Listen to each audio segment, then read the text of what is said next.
We've broken these into 3 years. We've had to do 3 years. We had to revise 2016. And if you look at that, we originally reported a profit of 2.344 million.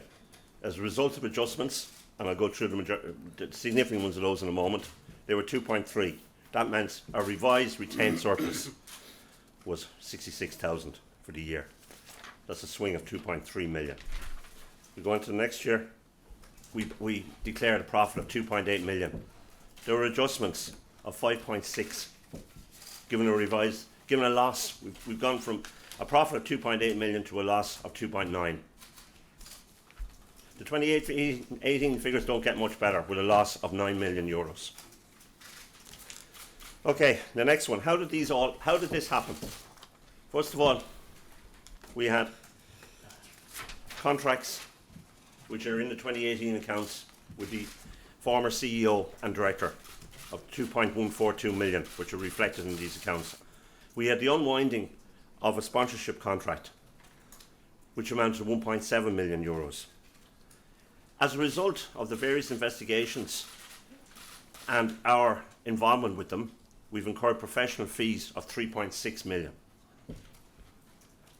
As we mentioned at the last council meeting, we were notified earlier this year of a revenue audit. That has resulted in 2.7 million declaration to the revenue. Now, in relation to that, what we did, there's a prompted and unprompted disclosure. When we were notified of the audit, we made a prompted disclosure for 2016 and 2017, and then an unprompted one for 2015 and 2018. These figures have been declared to revenue, but they have not been accepted yet.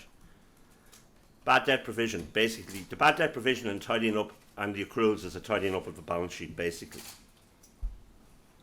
The next one, directors' emoluments.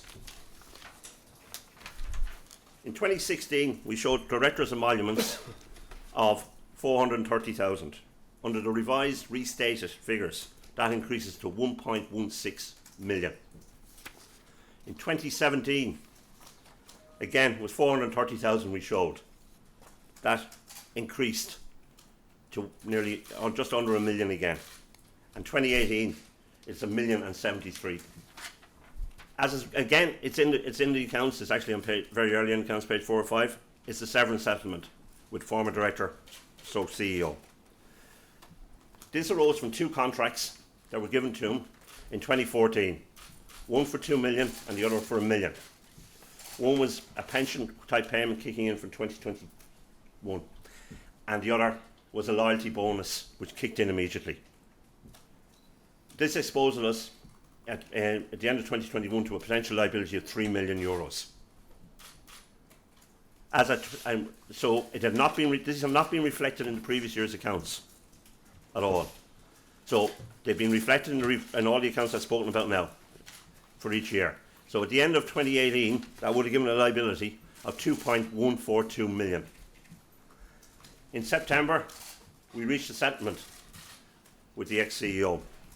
And as shown in the accounts, this was a total consideration of 462,000, comprised of 3 months' notice pay and a pension contribution of 372,000.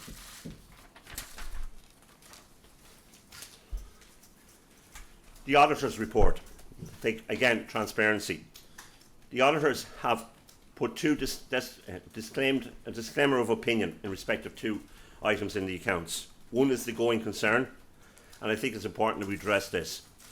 The standard that the auditors require is they need actual evidence that we have refinancing in place. We are in very advanced stages of refinancing the business, very close. But we don't have sufficient evidence yet for the auditors, hence they've disclaimed opinion on that.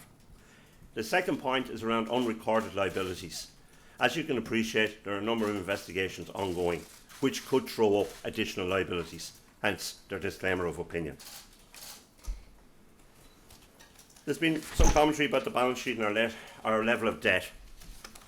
First of all, as a technical, and it is a technical adjustment, we've restated our bank borrowings into current liabilities. There are bank borrowings of 22.22 million. We've put those into current liabilities because we broke a number of banking covenants. So we're in technical breach, while we weren't in actual breach. So if you look at that 62 million, broken down roughly, just give people some flavour of what's in it. There's the bank loans of nearly 30 million. There's deferred income, which is money we received in advance legitimately now, and we're bringing back, amortising the P&L over a period of time. We have POA appearance on VAT of 3.2. That might be different from the earlier figure. The reason is you would obviously have a normal POA liability at the end of the year. The director's bonus is 0.74. That's because that relates to the current portion of it. The pension was in the long-term part, and that's also shown in the accounts, making up the balance of 1.4. We owe trade creditors nearly 8 million, and we have accruals of 9.54.